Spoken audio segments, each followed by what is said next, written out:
세상에 떠도는 기묘한 괴담들. 첫 번째 이야기, 충청남도의 대천 해수욕장에서 실제로 겪었던 실화괴담. 내가 초등학교 4학년 때 일이었다. 그때 아주 작은 모임이 있었어. 아무튼 이렇게 우리는 영등포역에서 기차를 타고 신나는 마음으로 대천역을 향해 출발했지. 계란, 음료수, 햄을 먹으면서 말이야. 도착해서 택시 2대에 낑겨 앉아서 대천 해수욕장으로 갔지.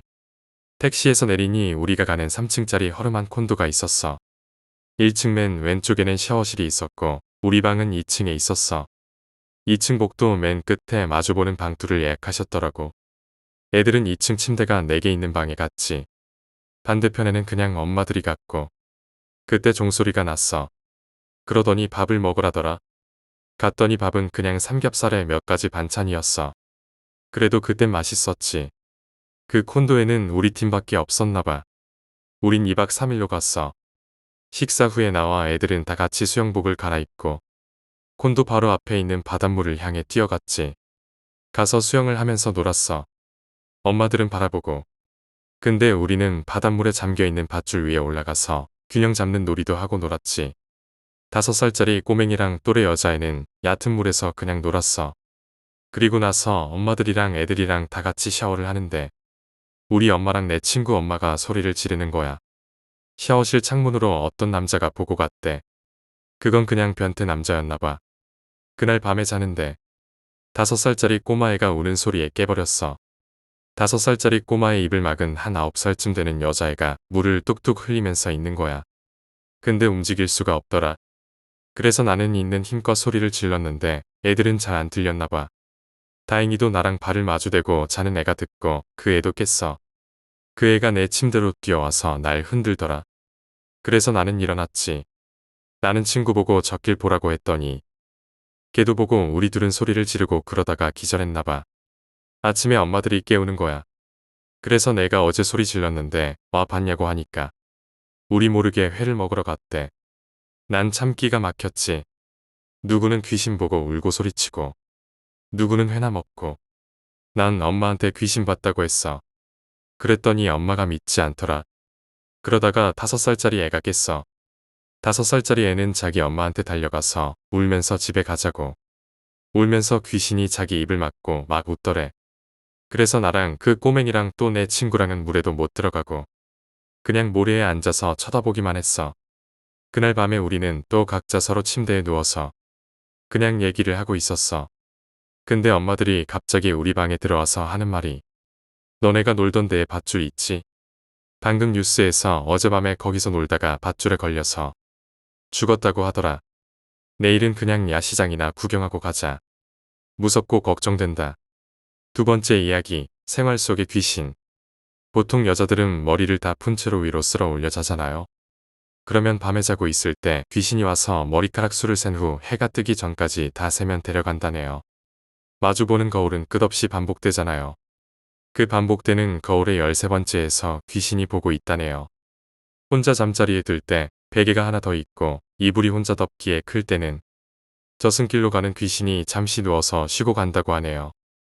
머리를 감을 때 고개를 숙이고 감으면 머리숱이 유난히 더 많게 느껴지는데 그 이유는 귀신이 거꾸로 매달려서 자신의 머리카락도 감아달라고 함께 대고 있기 때문이라네요. 몸이 순간적으로 간지러우면서 이상한 느낌이 옮겨가는 것은 귀신이 자신의 몸을 쓰다듬기 때문이래요. 아무런 이유도 없이 갑자기 한기가 느껴지면 옆에 귀신이 있는 것이라네요. 귀신은 죽었기 때문에 체온이 없지만 우리 사람은 체온을 가지고 있어서 귀신이 옆에 오면 한기가 느껴진다네요. 갑자기 누군가 자신을 쳐다보는 듯한 느낌을 받을 때 그냥 기분이 아니라 그곳에 있는 존재하지 않는 누군가가 자신을 보고 있기 때문이래요. 안으로 집어넣어 놓지 않은 의자가 있으면 그 의자에 귀신이 앉아서 계속 지켜본다고 하네요. 더블 침대에 혼자 자면 그 남은 공간에 귀신이 누워서 자고 간다고 하네요. 잘 때 항상 방문 뒤에서 귀신이 쳐다본다고 하네요. 세 번째 이야기, 문단속. 이게 아마 올해 4월쯤이었으니 그다지 많은 시간이 흐른 건 아니네요.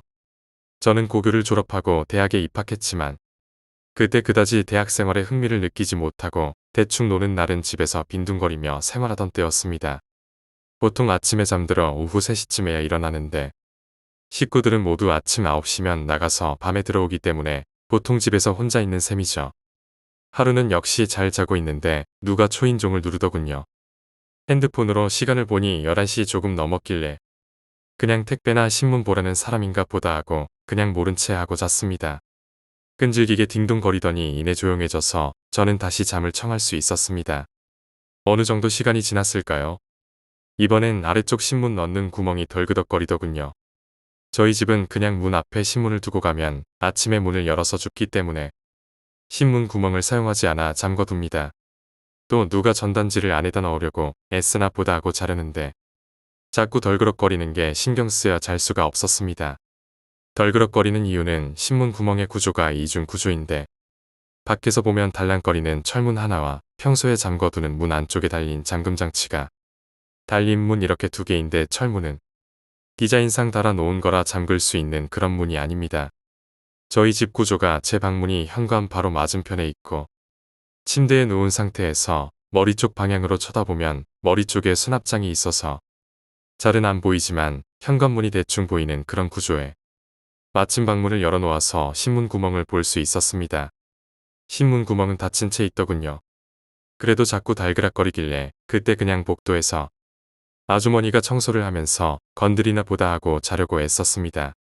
그러나 이미 2번이나 잠을 방해당했기 때문에 일어나서 아무 생각 없이 현관을 바라봤는데 진짜 놀라서 심장이 멎는 줄 알았습니다. 어떤 사람이 신문 구멍으로 손을 넣어 뉴스에서나 보던 이상한 기다란 기구로 안쪽에서 문을 열려고 하더군요. 저희 집 문은 도어락이라 안쪽에서 버튼 하나만 눌러도 열립니다. 그 기다란 막대가 버튼을 누르려던 순간 저는 그냥 냅다 뛰어서 손을 발로 차고 막대를 빼앗았고 바로 전화기로 달려가 경찰을 불렀습니다. 밖에서 이런 여기 안에 사람 있는데 하고 대화하는 소리가 들리더니 이내 사라지더군요. 다행히 막대를 빼앗아 불상사가 일어나지 않았지만 충격을 받은 것은 다른 집은 모르겠지만 저희 아파트의 신문 구멍을 잠궈 두어도 약간의 힘만 주어도 잠금고리가 구멍문의 강도보다 약해서 신문 구멍문에 손상 없이 잠금장치만 떨어지더군요. 네 번째 이야기, 이상한 아줌마. 당시 내가 살던 곳은 복도가 있는 아파트 8층이었다.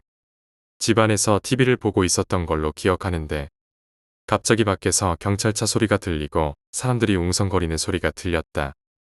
무슨 일인가 싶어서 복도로 나갔다. 복도에 기대어 밑을 내려다보았다. 끔찍했다. 우리 아파트에서 몇 년을 살면서도 못 봤던 아주머니가 자살인지 타살인지 모르나 머리가 깨진 채 주변에 엄청난 피가 개울을 이루고 죽어 있는 걸 봤다. 너무 끔찍했다. 그러나 더 무서운 건 그 아주머니가 죽어 있는 모습이 8층에서 내려다보니 옆모습이 보이는 자세로 숨져 있었는데 이상한 건 눈이 위를 향해 있었다. 왼쪽 눈동자만 보였는데 그게 나를 보는 것 같았다. 그리고 눈 색깔도 이런 말해서 죄송하지만 일명계 눈이라고들 하지 않는가? 약간 연한 초록색으로 되어 있었는데 그 눈이 나를 보는 것 같았다. 너무 놀라 집에 들어갔다. 주무시고 계시는 엄마 옆에 가서 누웠다. 몇 시간을 잤을까? 슈퍼에 가려고 집을 나왔다. 엘리베이터를 타고 내려갔다. 얼른 과자를 산 뒤 서둘러 엘리베이터를 타러 갔다. 엘리베이터가 6층에 머물러 있었다. 오래 기다려도 내려오지 않아서 계단으로 가려고 하던 찰나 엘리베이터가 내려오기 시작했다. 아무도 없었다.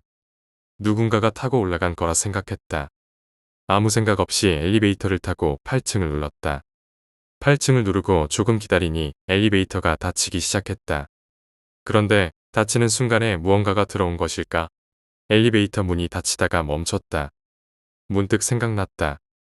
연예인 공포 체험담. 엘리베이터를 탔는데 문이 닫히다가 뭔가에 부딪힌 듯 갑자기 열린다고. 그때가 소름 끼친다고. 귀신이 자신을 따라붙어 오다가 엘리베이터를 타면 문이 닫히는 시간에 귀신이 들어와 문에 부딪힌 것 같다고. 이 말을 한 연예인이 홍록기인 걸로 안다. 그래. 그때 생각이 나자 소름이 살짝 돋았다. 그러나 나는 별로 대수롭지 않게 생각하고 엘리베이터가 올라가기만을 기다렸다. 아무 생각 없이 엘리베이터 창문을 보고 있었다. 이 아파트는 복도식 아파트며 엘리베이터에 창문이 달려있다. 그때다. 갑자기 몇 시간 전 자살인지 타살인지 모르는 의문의 사건의 머리가 깨진 채로 숨져 있던 그 아주머니가 보였다. 소름 끼친다. 엘리베이터가 한층 한층 올라가는 시간이 1초 남짓되려나. 그 순간에 그 아주머니의 몰골이 정확하게 보였다. 엘리베이터 문에 기대어 개눈으로 나를 보고 있는, 엘리베이터가 올라가면서 눈동자도 따라오는 그 눈. 별반 다를 것 없는 일명 나이든 아주머니의 특유의 파마에 빨간 티.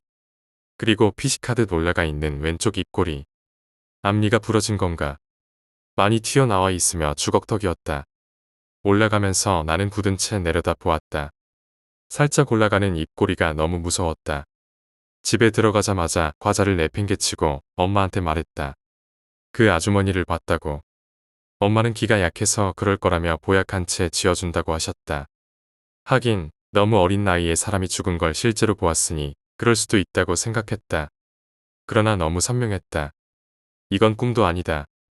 한 일주일 뒤 나는 너무 무서워 그 아줌마의 죽음이 궁금해서 옆집 아주머니에게 물어봤다. 그 여자가 죽은 건 자살이 아닌 타살이라고 했다.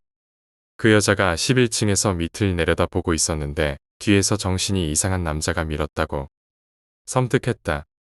11층에서 떨어지는 순간 어떤 생각을 했을까 싶기도 하고, 어쩌면 그 아줌마가 죽은 채로 개눈으로 8층에 있는 나를 노려보고 있었던 게 아니라 내 위층에 있는 의문의 남자. 이유도 모른 채 자기를 뒤에서 떠밀은 그 자가 누군지 보기 위해서가 아닐지. 5번째 이야기, 말년병장의 괴담. 2003년 8월, 한여름에 무더위 속에 제대를 배기려 앞둔 말년병장 시절이었습니다. 짜증나는 일과를 끝내고 이등병 놈하고 장기를 두고 있을 때였습니다. 이분 대장님, 희소식입니다. 분대원 하나가 내무실 문을 활짝 열고 뛰어들어왔습니다. 행정반에서 뭔가 들은 모양입니다. 이번에 우리 소대가 중대전술훈련에서 제외됐답니다. 당시 중대전술훈련을 일주일 정도 앞두고 있었는데 말년의 훈련. 게다가 한여름.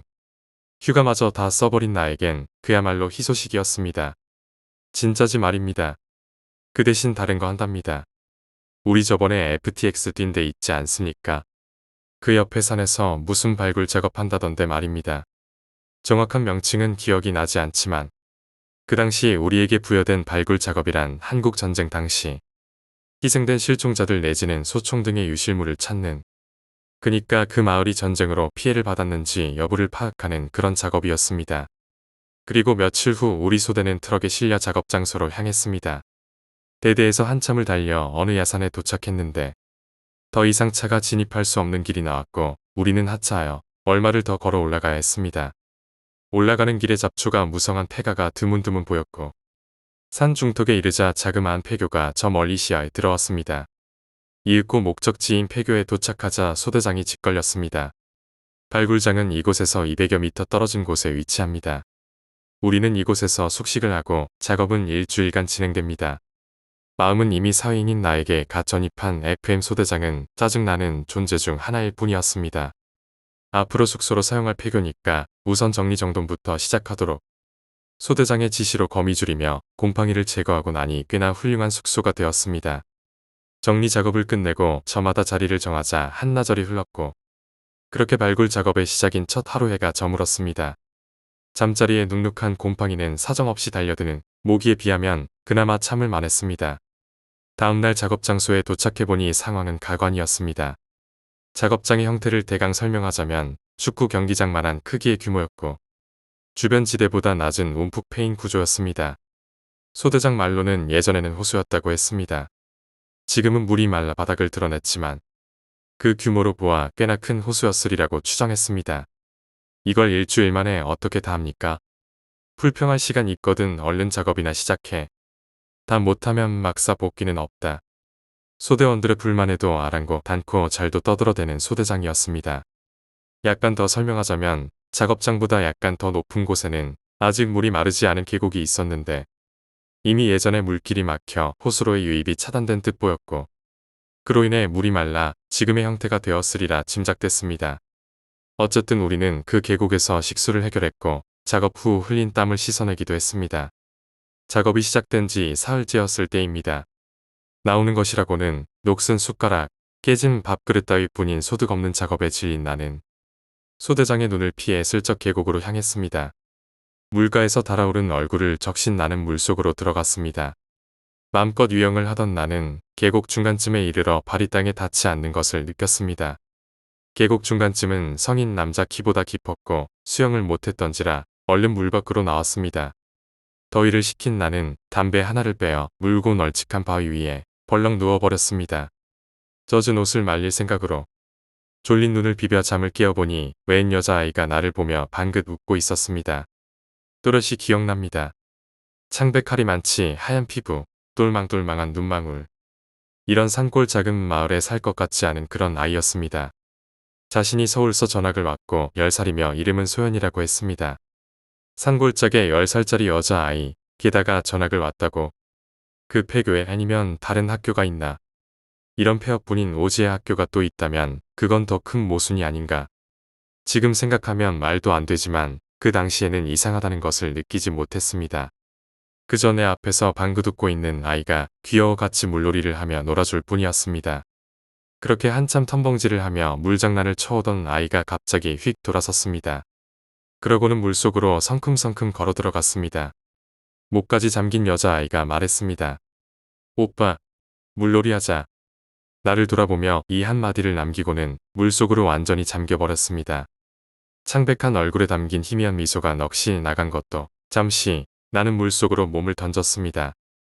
김병장, 정신 차려봐. 볼따구가 얼얼해 오는 것을 느끼며 눈을 떠보니 소대장이 내 따귀를 갈기고 있었습니다. 아이는 구했습니까? 정신을 차린 나는 퍼뜩 그 아이를 물었고 돌아오는 건 무슨 뚱딴지 같은 소리냐는 소대장의 표정뿐이었습니다. 무슨 헛소리냐며 묻는 소대장에게 나는 자초지종을 설명했고 소대장의 대답은 어처구니가 없었습니다. 그게 무슨 소리야, 여자애. 너 아직 정신 안 들었냐? 말년이라 신경 안 썼다고 했습니다. 어디서 농땡이 피우나 보다 해저 물면 알아서 기어들어 오겠지 생각했다고 했습니다. 그런데 9시가 다 되도록 돌아오지 않아 소대원들 데리고 찾아 나섰고 계곡에서 미친놈처럼 텀벙거리는 나를 발견했다고 했습니다. 끌어내보니 눈은 풀렸고 고래고래 소리 지르다가 실신했다고 했습니다. 물론 나 외에는 아무도 못 보았다고 했습니다. 그 일로 패닉 상태에 빠진 나는 이후 모든 작업에서 열애가 됐고 발굴 작업의 마지막 날 유골이 발견됐습니다. 보고를 받은 대대에서는 이튿날 전 대대원을 작업에 투입했고 일주일간의 추가 작업 끝에 총 10여 구의 유골과 매몰된 수통, 소총 등을 발견해냈습니다. 이후 들은 바에 의하면 북괴는 매우 잔인한 형태로 마을 사람들을 학살했는데 발목에 무거운 납을 채워 산채로 수장을 시키는 것이 그중 하나였다고 합니다. 한 맺힌 어린 영혼의 눈에 군복을 입은 내 모습이 북괴군으로 보였던 것일까? 아니면 자신을 지켜주지 못한 우리 국군에 대한 원망이었으리라. 6번째 이야기, 필리핀에서의 괴담. 내가 필리핀에 온 이유는 아빠 사업 때문이었습니다. 지금 필리핀에서 생활한 지 4년이 조금 넘어가고 있어요. 학교도 다니고 있습니다. 그런데 여기는 방학이 1년에 한 번뿐이에요. 방학이면 대부분 한국에 가거나 놀러 가곤 해요. 2년 전쯤이었나? 방학이었습니다. 우리 가족이 워낙 놀러 다니는 걸 좋아해서 항상 그랬듯이 그때도 여행을 계획하고 있었습니다. 우리는 제멋대로 여행하기 때문에 리조트만 다니는 게 지루했습니다. 바다에서 수영해봤자 살만 타고 별로 좋은 게 없더라고요. 그래서 결정한 곳이 약간 밀림 지역이었습니다. 물론 산에서도 잘 달리는 차 한 대를 빌려서 갔습니다. 5시간 정도 걸렸나 그 긴 시간을 뒤로하고 생각보다 깨끗하고 좋은 숲에 도착했습니다. 숲 안에도 생각보다 건물이 꽤 있고 호텔 같은 게 많더군요. 근데 호텔이 아파트 형식이 아니고 그냥 주택 형식이었어요. 보통 가정집이 하숙을 차리는 거라고 생각하면 돼요. 좀 웃겼어요. 그곳에서 한 일주일 동안 지낼 우리는 호텔을 하나 잡았습니다. 그럭저럭 인상도 좋고 착했던 주인장 아저씨가 마음에 들었거든요. 주인장 아저씨에게는 아들이 있었는데 한 나이는 20대 초반 정도 보였습니다. 그 형은 항상 웃고 계시고 우리한테 마실 것이나 여러 가지를 자주 가져다 주셨습니다. 만날 때마다 불편한 거 없는지 물어보고 그런 호텔이 우린 참 마음에 들었습니다. 시설은 별 볼 일 없었지만 도착한 지 3일쯤 되었을까? 호텔 로비에서 이상한 일이 벌어지고 있더라고요. 가서 보니 그 형이 있었습니다. 그냥 호텔 로비에 소파 하나씩 있잖아요. 그 형이 좀 달라 보였어요. 눈은 초점을 잃은 듯 보였고 몸에도 힘이 쭉 빠져 있었습니다. 호텔 주인장 아저씨가 말만 걸면 이상한 말을 중얼거리고 내가 왜 그러냐고 물어보니 어제 새벽에 갑자기 잠에서 깨어나 이상한 말을 하면서 잠은 안 자고 밥도 잘 안 먹고 물도 잘 안 마시더래요. 움직일 생각도 안 하고 어쩌다가는 큰 소리 내면서 울기도 했다고 합니다. 난 무서워서 근처에 가지도 못했어요. 멀리서 지켜보기만 했고 웃음은커녕 약간 미친 사람처럼 보였어요. 난 그 형한테 흥미를 좀 가져서 근처에서 지켜보고 무슨 일 있는지 계속 확인하고 있었습니다. 약간 무섭긴 했지만 말이죠. 한국이었으면 무당을 부르세요라고 했겠지만 이 나라에는 무당은커녕 퇴마사도 없어요. 그 주인장 아저씨는 물론 엄청 답답했겠지요. 주인장 아저씨가 우리 가족한테 물어보더라고요. 아들이 하는 말이 어느 나라 언어인지 아느냐고. 우리는 모른다고 했습니다. 반나절쯤 지났을까요? 웬 일본인들이 오더라고요. 나도 지금도 그렇지만 그때도 몹시 왠지 일본인들이 이유 없이 싫었어요. 대충 일본인이네 하고 행동했는데 우리한테 인사도 하고 매너 있게 행동하더라고요.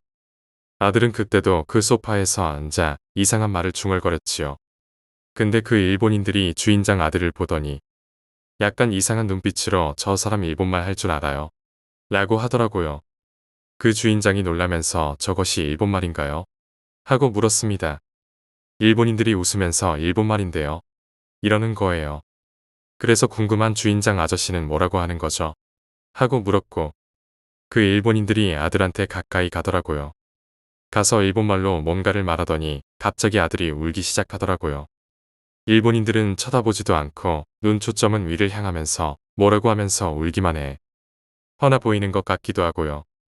일본인들이 대화를 좀 하더니 우리한테 대화는 안 되는데 뭐라고 하는지는 알아듣겠다. 내 생각에는 당신의 아들이 귀신에 쓰인 것 같더라. 이러더군요. 이러더라고요. 우리는 정말 신기했지요. 일본말을 갑자기 하다니 말이죠. 그리고 귀신에 쓰였다니. 뭐라 하던가요?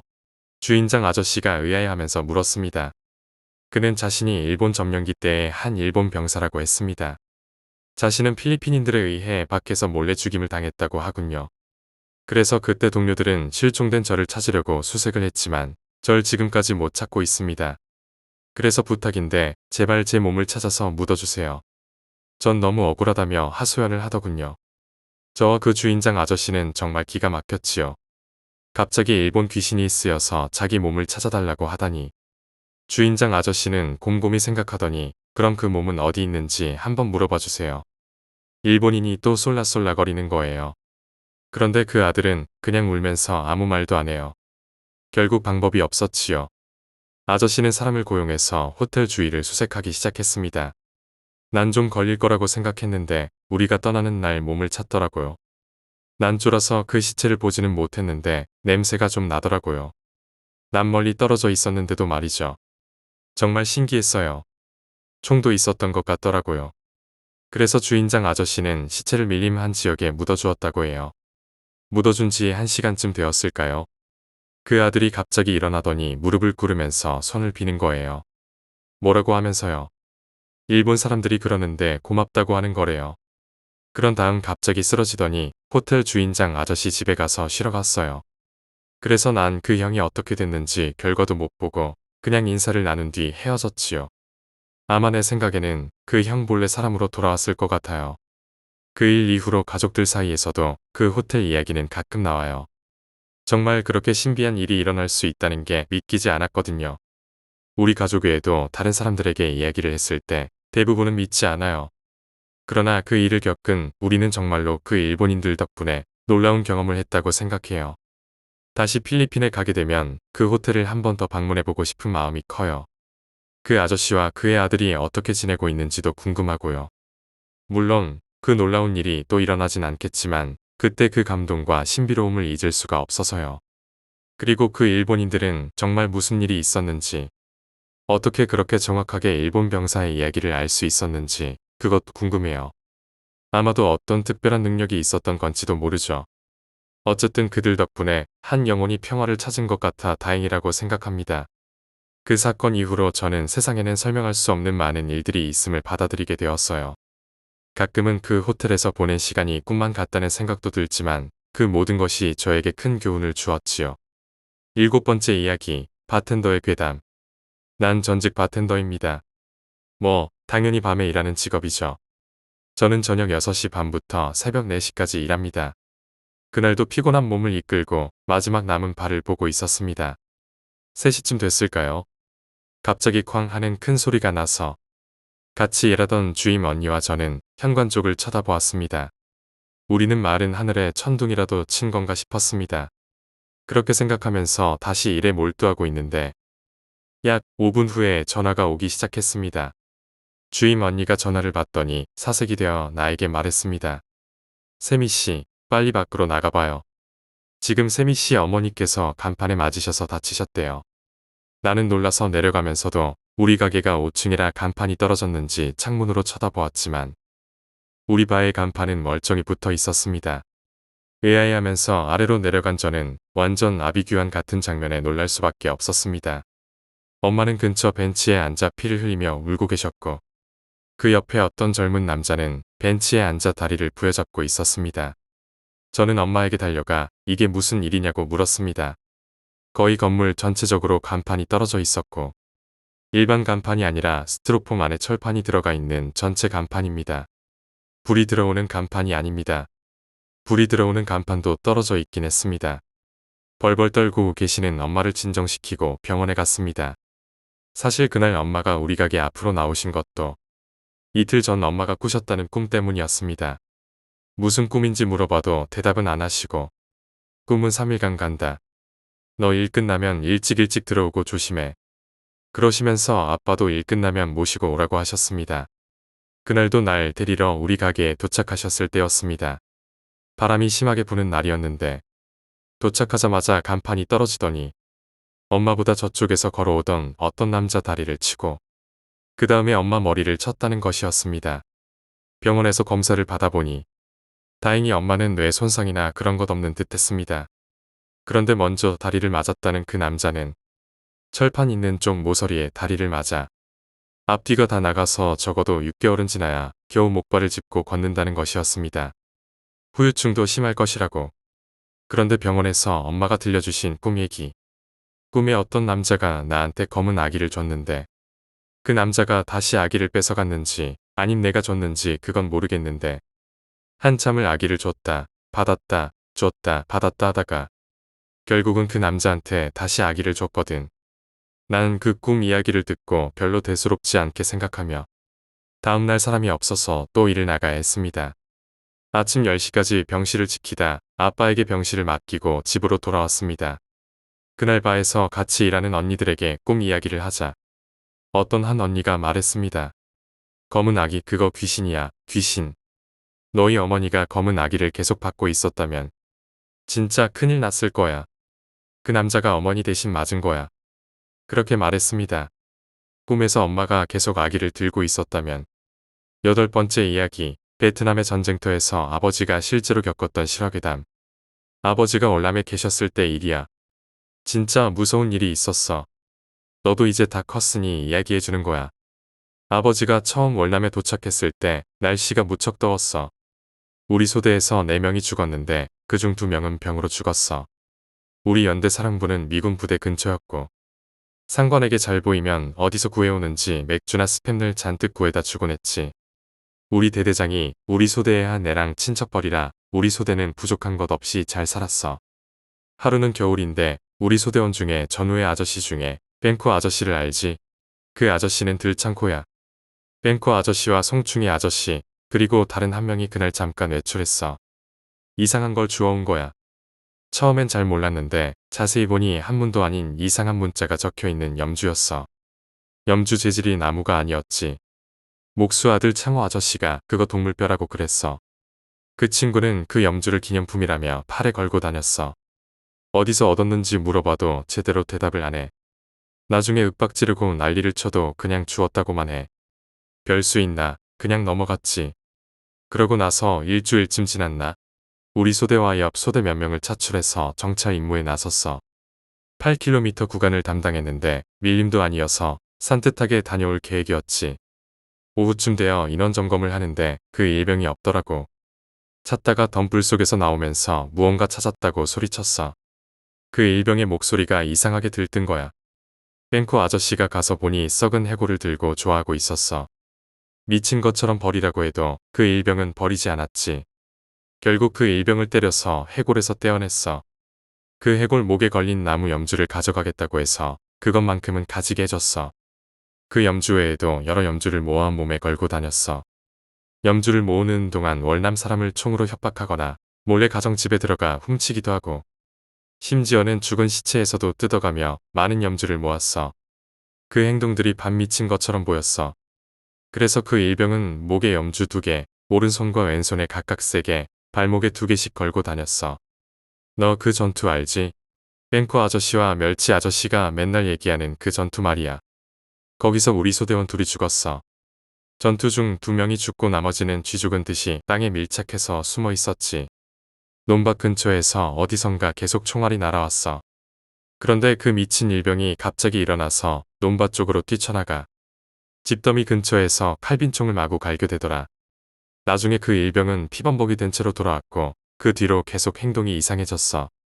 다음 해 봄에 있었던 연대 단위 전투 브리핑에서 우리는 월맹군이 점령한 6개 마을을 포위하고 밀림에서부터 천천히 밀고 들어가기 시작했어.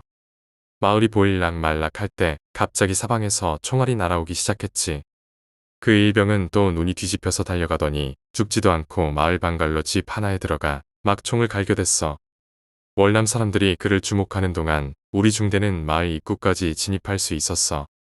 그 일로 그 일병은 훈장을 받을 뻔했어. 그 전투가 끝난 뒤 민간인만 있는 마을이 하나 있었어.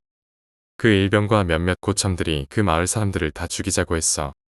우리 소대에서는 사상자가 없었던 전투였기 때문에 그런 일에 내키지 않았지만 그 일병은 계속 우기며 따라가라고 했어. 우리는 눈을 감고 따라갔지. 마을 사람들을 벽에 세우고 모두 죽일 작정이었어. 그 일병은 12살 정도 되어 보이는 아이를 끌어당기다가 그 아이와 몸싸움이 벌어졌어. 그 아이를 정글도로 찔러 죽였지.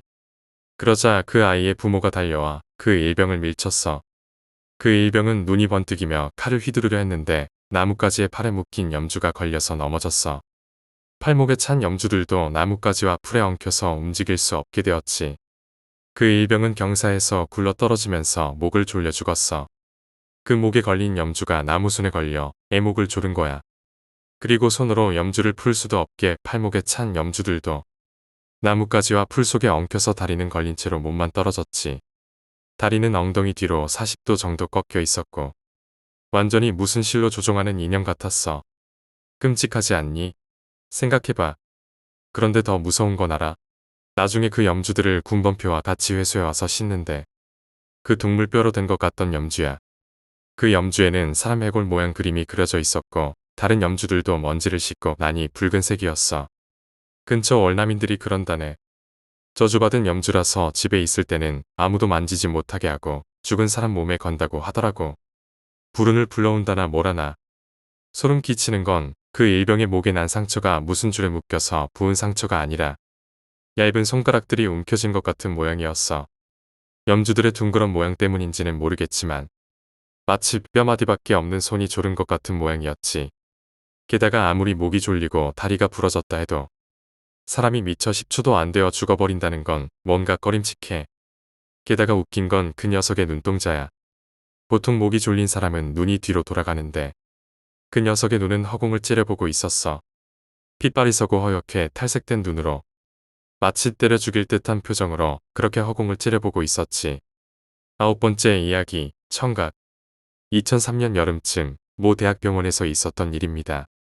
담당 선생님은 의사이자 의대생을 가르치는 교수였습니다. 제가 겪은 것은 무릎 반월상 연골판을 꿰매는 수술이었는데 전신 마취를 하기로 했습니다. 보통 수술 전에는 동의서를 작성합니다. 말하자면 수술 도중 사망해도 책임지지 않는다는 내용이죠.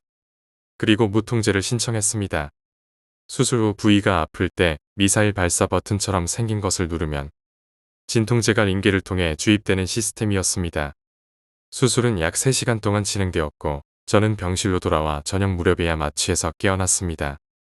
그때 팔에는 항생제, 무통제, 포도당이 링겔로 연결되어 있었습니다. 옆에는 아버지가 계셨고 우리는 TV를 보고 있었습니다. 그런데 갑자기 속이 메스꺼워지고 어지러움을 느꼈고 토할 것 같은 기분이 들었습니다. 멀미하는 것처럼요. 그래서 잠을 자면 그런 느낌을 덜 느낄 것 같아 잠들었습니다. 그러나 정신을 차렸을 때 사람들이 제 이름을 부르며 제 볼을 탁탁 치고 있었습니다. 눈꺼풀도 올려보고 손전등으로 눈도 비추었습니다. 저는 속으로 이 사람들 왜 일어나 하면서 일어나려고 했는데 몸이 움직이지 않았습니다. 팔다리는 물론 손가락, 눈꺼풀조차 움직일 수 없었습니다. 제 상태가 심각해진 것 같아 병실은 2인실에서 저 혼자 사용하게 되었고 심장에 충격을 주는 기계까지 들여왔습니다. 몸은 전혀 움직이지 않으면서도 소리는 다 들릴 수 있었습니다. 주변은 매우 다급한 분위기였습니다. 그래서 이대로 죽는 건가 하는 생각이 들었습니다. 그런데 어느 순간 우대 공포 게시판에서 본 가위 끊는 방법을 떠올려 손가락을 살살 굽혀보려 했지만 아무 반응이 없었습니다. 주변은 여전히 다급했습니다. 그러다 심각성을 깨닫고 죽기 싫은 마음에 온 힘을 다해 팔다리를 움직이려고 했습니다. 그러다 몇 분 후 손가락이 까딱 움직이기 시작하더니 점차 팔, 어깨까지 움직이기 시작했습니다. 의사들이 제가 깨어났다는 것을 알고는 정밀 검사를 위해 침대를 엘리베이터로 끌고 갔습니다. 그 사이 저는 잠이 오려고 하는 것을 느끼며 여기서 잠들면 죽을 것 같다는 생각이 들었습니다. 그래서 잠들지 않으려 했었습니다. 간호사에게 말을 걸어달라고 하려 했으나 목소리가 나오지 않았습니다. 그날 밤에는 왜 CT, 엑스레이, 심전도 검사 등 여러 검사를 했고 결과는 모두 정상이었습니다. 다음날 상황이 호전되고 나서 들은 이야기로는 저는 메스꺼워서 잠들었을 때 혀가 안으로 말려 들어가 숨이 막혔다고 합니다. 제 생각으로는 항생제를 많이 맞아서 그런 것 같습니다. 항생제를 끊자마자 메스꺼운 기분이 사라졌거든요.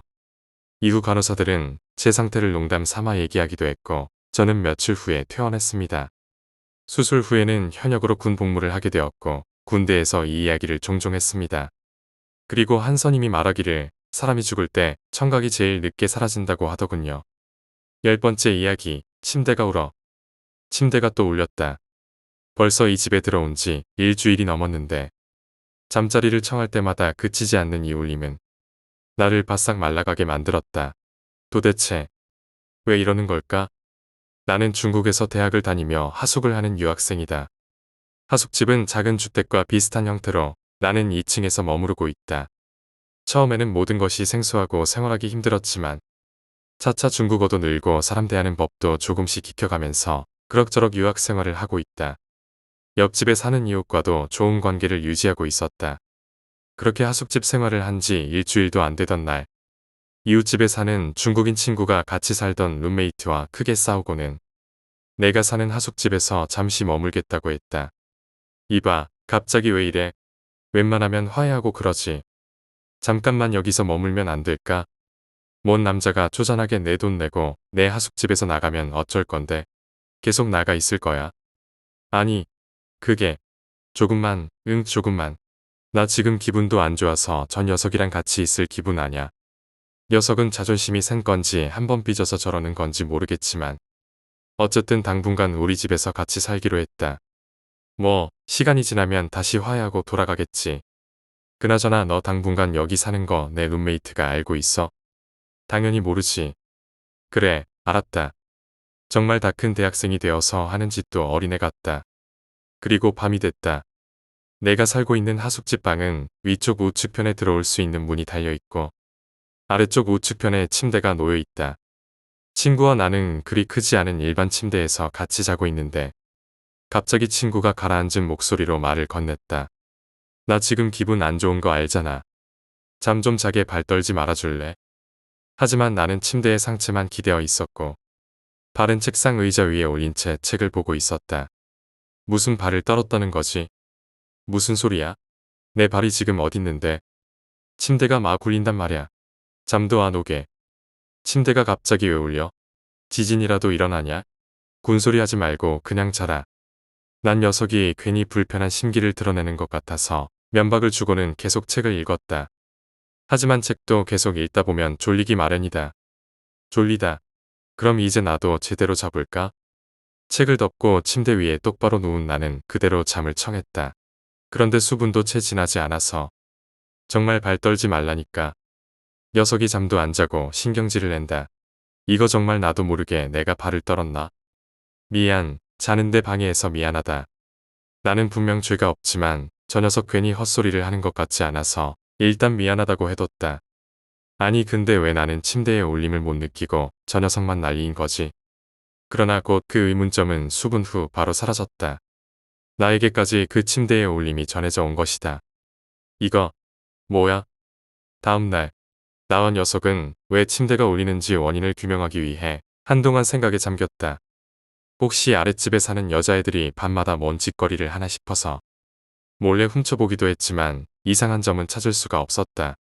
평소에는 울리지도 않는 침대가 잠잘 때만 되면 갑자기 울려대니 그 위에서 자는 사람들은 미칠 지경이 되는 거다. 뭐 그렇다고 밤새도록 굴리는 건 아니니 나랑 녀석이 잘 수 있는 거겠지만 그렇게 우리는 그 침대에서 계속 잘 수밖에 없었다. 나와 녀석은 밤 늦게까지 학교 레포트 작성을 마무리 짓고 침대에 누워 잠을 청했다. 그때 녀석이 말했다. 나 이제 곧 그놈과 화해할 것 같아. 녀석이 자신의 룸메이트와 화해한 것 같았다. 그러냐?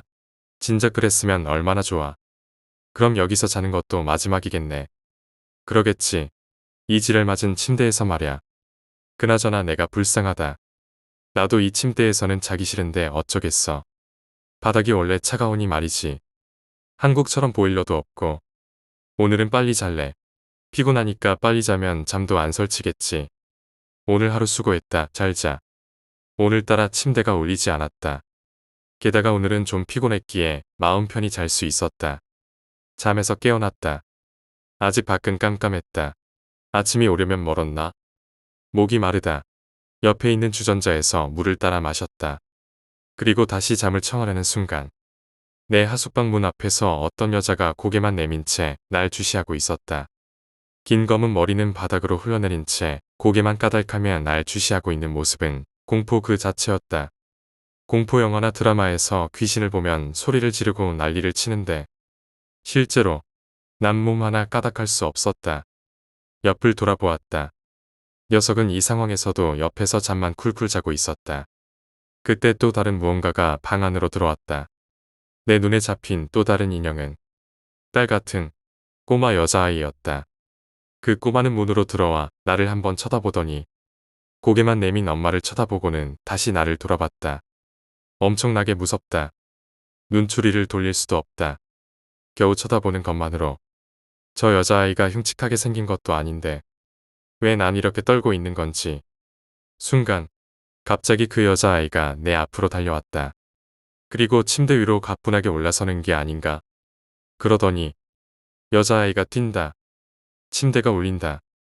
또 여자아이가 뛴다. 침대가 울린다. 왜 또 침대가 울리는 거야? 잠잘 자고 있었건만. 어디선가 많이 들어본 말투가 귀에 들어왔다. 하지만 난 지금 제정신이 아니다. 난 그대로 기절하고 말았다. 다음날 아침 일어나 보니 방 안이었다. 옆을 보니 역시 녀석은 없었다. 난 단숨에 옷을 챙겨 입고 옆집으로 향했다. 바로 그 녀석이 원래 살던 하숙집으로. 녀석의 룸메이트의 목소리가 들렸다. 원래 녀석의 룸메이트와도 알던 사이다. 문을 열어준다. 나는 들어오자마자 대뜸 그에게 외쳤다. 그 녀석 어딨어? 누구 말야? 누구긴 누구겠어? 그렇게 난죄없는 친구에게 격분하면 녀석이 어딨냐고 외쳐댔다. 그러나 그 녀석의 행방을 알 리가 없다. 계속 우리 집에서 살았는데 계속 그날 이후로 녀석의 모습을 볼 수 없었다. 중국 공안들까지 와서 날 조사하고 갔지만 아무것도 알아낼 수 없었다. 대체 그 녀석은 어디로 간 것일까? 분명히 내가 기절하는 순간 녀석은 잠에서 깼다. 그리고 그것들도 볼 수 있었겠지. 난 그날부로 하숙집을 처분해버렸다. 그리고 그곳은 어떻게 됐는지, 사라진 내 친구는 어디로 간 건지, 그것들의 정체는 뭐였는지, 난 아직도 내가 겪은 게 꿈인지 생시인지. 11번째 이야기, 발자국. 내가 엄마 뱃속에서 안전하게 보호받고 있을 때였어. 그때 할아버지, 할머니 그리고 우리 가족이 모두 함께 살고 있었어. 우리 집 바로 옆집에는 작은 고모가 살고 계셨는데 그때 고모가 몸이 많이 약하셔서 항상 방에만 계셨어. 고모가 살던 집은 꽤 큰 주택이었고 집 앞에는 정원이 있었어. 정원에는 여러 종류의 나무가 심어져 있었어. 고모가 그 집으로 이사 온 지 약 3일이 지난 어느 날 고모가 잠을 자다가 방이 좀 갑갑하셨는지 창문을 열었대. 창문에서 조금 떨어진 곳에 무화과 나무가 있었어. 창문을 열고 밖을 보는데 무화과 나무에 누군가가 기대어 서서 고모방 창문 쪽을 보고 있었대. 그 사람은 중절모를 쓰고 양복을 입은 남자였어. 고모가 놀라서 누구신데 남의 집 정원에 계시냐? 고 물었는데 그 사람은 아무 말도 하지 않고 싱긋 웃기만 하고는 정원을 걸어 나갔대. 그때 고모가 시계를 보셨어. 왜 그랬는지는 모르겠지만 고모 자신도 모르게 눈이 시계 쪽으로 갔대. 그때 시간이 8시 조금 넘었었어. 그래서 아프기도 하시고 아무 일도 없었기에 그냥 그러려니 하고 다시 잠을 청하셨어. 하지만 문제는 그 다음 날부터였어. 매일매일 같은 시각 8시 조금 넘어서 그 무화과 나무에 똑같은 자세로 기대어 서서 고모 방 쪽을 바라보다가 다시 뚜벅뚜벅 걸어서 정원을 나가고 가족들한테는 아무 말도 안 하셨어. 그런데 얼마 지나지 않아 사건이 터졌어. 고모가 잠을 자고 계실 때 누군가 방 안으로 뚜벅뚜벅 걸어오는 소리가 들리셨대. 고모는 누군지 확인하려고 눈을 뜨고 몸을 일으키려 했지만 눈도 못 뜨고 몸도 못 일으키는 거야. 그때 그 무화과 나무에 기대 있던 그 사람이 방 안에 들어와 있었대. 머리 맡옆에서 서서 고모를 빤히 쳐다보고 있었대. 눈동자도 없는 눈이었지만 고모를 뚫어져라 주시하고 있다는 강렬한 느낌을 받으셨대. 그러다가 8시 30분쯤 되니까 그 사람이 다시 뚜벅뚜벅 걸어 나갔대. 나가자마자 고모 몸에도 다시 힘이 돌아와 몸이 풀렸대. 고모는 그 일로 무서워서 가족들에게 말씀하셨고 그래서 큰아버지와 큰어머니가 고모와 함께 그 집에 계셨대. 큰아버지는 몽둥이를 들고 무화과 나무 쪽에 숨어 계셨고 큰어머니는 방 안에서 고모와 함께 계셨어. 분명히 큰아버지는 그 자리에서 계속 눈을 똑바로 뜨고 지키고 계셨는데 아무도 오지 않았대. 그래서 그냥 헛것 본 거라고 하면서 아무도 없다고 고모에게 말하려는 찰나에 고모가 저기 있네. 오빠 바로 옆에 있잖아. 안 보여? 하면서 울먹이며 말씀하셨대. 근데 큰아버지가 아무리 옆을 둘러봐도 아무도 없었어. 그래도 계속 고모가 옆에 있다고 말씀하시니까 큰아버지도 무서워지셨는지 막 들고 있던 몽둥이를 휘두르시면서 어딨냐? 하면서 목소리를 높이셨대. 그러니까 고모가 소리치셨어. 오빠 정말 안 보여? 거기 있잖아 바로 옆에. 조심해. 그 사람 오빠 쪽으로 가고 있잖아. 점점 이쪽으로 오고 있어. 저리 가, 저리 가. 고모는 아무도 없는 곳을 가리키면서 팔을 휘저으시고 울먹이면서 흥분하셨어. 옆에 있던 큰어머니가 진정시키려 하셨지만 계속 흥분하셨대. 그런데 그것도 일정 시간이 지나니까 다시 없어졌는지는 모르겠지만 고모는 너무 흥분하셔서 혼절하셨고 잠잠히 지난 뒤 방 안에 들어가 보니 무화과 나무가지가 부러지고 흙 묻은 발자국 같은 게 방 안에 찍혀 있었대. 12번째 이야기, 친구가 날 살려줬어. 내가 고등학교 3학년 때 있었던 일이다. 당시 수능이 얼마 남지 않은 짧은 여름방학이 시작되었다. 여름방학이지만 수능이 얼마 남지 않은 시점이었기 때문에 빡빡한 보충 수업을 들어야만 했다. 그러나 방학식 직후부터 사흘간의 달콤한 휴가가 주어졌고 그 기간 동안 나는 초등학교 때부터 함께 다니던 친한 친구들과 2박 3일간의 캠프를 가기로 했다. 계획 초반의 거창한 상상과는 달리 최종적으로 결정된 장소는 경북 군위군에 있는 내 외갓집이었다. 학생으로서 많은 돈을 들여 유명한 휴양지에 갈 여유도 없었고 차도 없어서 마음에 드는 곳에 쉽게 갈 수도 없었기에 울며 겨자 먹기식으로 결정한 장소였다. 어쨌든 우리는 재미있게 장을 보고 각종 캠핑 용품을 챙겨 외갓집으로 출발했다. 오랜만에 도착한 외갓집은 전형적인 시골 초가집 그대로의 모습이었고 외조 부모님께서는 우리를 반갑게 맞아주셨다. 어둑어둑해질 무렵에 도착했기에 우리는 인사를 드리고 마루에 둘러앉아 바로 저녁 식사를 했다. 외갓집에 빈 방이 있기는 했지만 캠핑 기분을 내려고 외갓집 뒷산에 텐트를 쳤고 곧바로 3명이서 술도 마시고 화투도 치며 놀았다.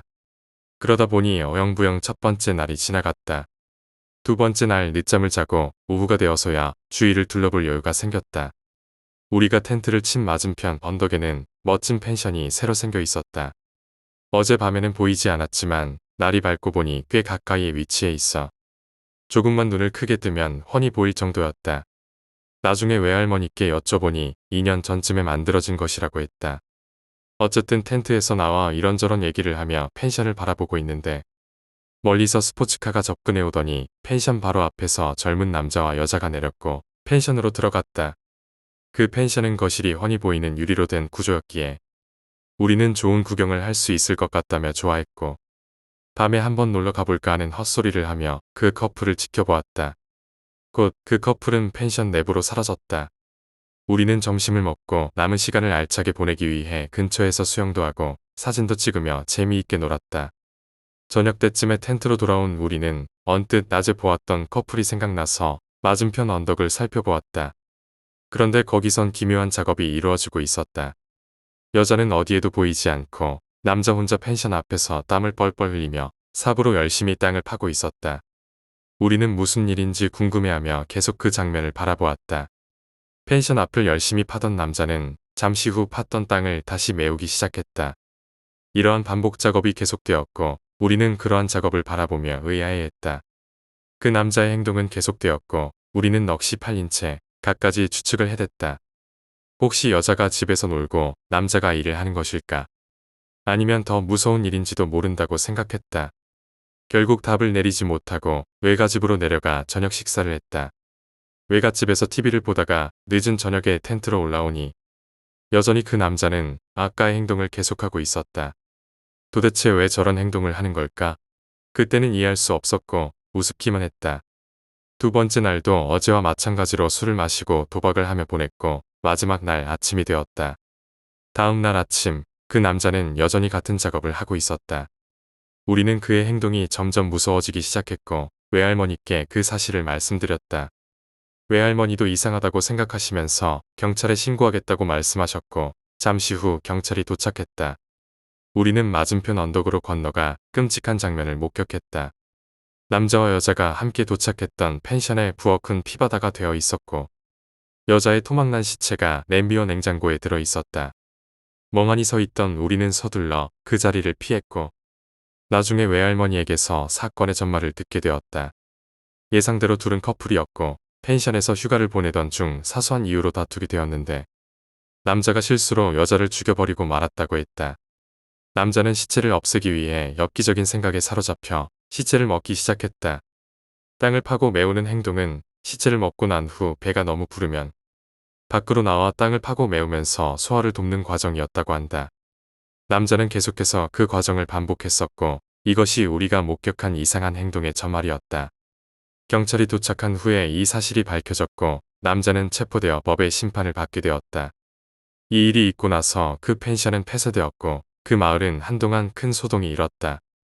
우리는 그 사건 이후로 몇 번 더 외갓집을 방문했지만 그 언덕을 바라보는 것만으로도 섬뜩한 기분이 들어 더 이상 그곳에서 시간을 보내지 않았다. 13번째 이야기, 문을 여는 소리. 오늘은 할아버지 댁에 다녀왔다. 할아버지 댁은 우리 집에서 그리 멀지 않은 곳에 있다. 빌라라고 해야 할까? 아무튼 그런 집 구조인데 1층에는 한식당을 운영하고 계신다. 오랜만에 할아버지 댁에 가서 맛있게 밥도 먹고 밤에는 만화책을 빌려 집으로 올라갔다. 아, 우리 할아버지 댁은 빌라 맨 꼭대기층인 4층에 있다. 그리고 2층에는 호프집이 있고 3층에는 집이 하나 더 있다. 항상 느끼는 것이지만 계단을 올라갈 때마다 오싹하다. 주위가 어둡기 때문이다. 특히 밤에는 더 심하다. 거기다 호프집이 관리하는 화장실 전등은 왜 정육점 색깔처럼 빨간 건지 모르겠다. 그날따라 더 무서웠다. 그땐 장사할 시간이라 집에 아무도 없는 탓에 문을 열려고 열쇠를 꺼냈다. 우리 집 큰 문은 3층 집 바로 옆에 있다. 문을 열려는데 갑자기 3층 집에서 달칵하는 소리가 났다. 나는 순간 흠칫하고 놀랐지만 사람이 나오는 건가 보다 하고 누가 나오나 쳐다보고 있었다. 그런데 아무도 나오지 않는 것이다. 그럼 문을 잠근 걸까? 그런 생각을 하면서 문을 열려는데 이번엔 달칵달칵 하는 것이다. 그래서 아씨, 뭐야 이거라고 생각하며 무서워서 얼른 문을 열고 올라가려는데 이번엔 미친 듯이 달칵달칵달칵 철컥철컥철컥이라는 소리가 나는 것이다. 나는 너무 무서워서 얼른 집으로 뛰어 올라갔다. 올라가자마자 불이란 불은 다 켜놓았다. TV도 켜놓고. 난 무서울 때 항상 그렇게 한다. 도대체 아래에는 누가 살길래 저럴까? 무서워서 잠을 잘 수도 없었다. 그렇게 잠자리를 설쳐다가 잠이 들었다. 잠이 들었는가 싶더니 아니나 다를까 가위에 눌리고 말았다. 예전에 한 번 가위에 눌린 경험이 있어서 무서웠다. 난 분명히 눈을 감고 있는데 내가 자고 있는 방이 희미하게 보이는 것이다. 그런데 내 오른다리 옆에 누군가가 있다. 처음이다. 가위에 눌리면서 보이는 것이다. 지금 이 글을 쓰면서도 자꾸 한기가 돈다. 내 오른다리 옆에 있는 것은 뭔가를 적는 듯 했다. 그러면서 이런 말을 한다. 이 여자는 계속 이 말을 반복하는 듯 했다. 그렇게 한참을 반복하다가 말을 뚝 끊었다. 다행히 나를 쳐다보진 않았다. 하지만 이런 말을 꺼냈다. 아까 내가 문 여는 소리 들었어? 나는 이 말에 너무 놀라 온 몸에 힘을 주어 가위에서 풀려났다. 그런데 이상하다. 내 오른다리가 너무너무 아프다. 일어나자마자 오른다리를 봤다. 내 오른다리에는 연필 같은 것으로 핥힌 상처가 나 있었다. 혹시 아까 그것이 쓰고 있던 물건으로 날 찌른 건 아닐까?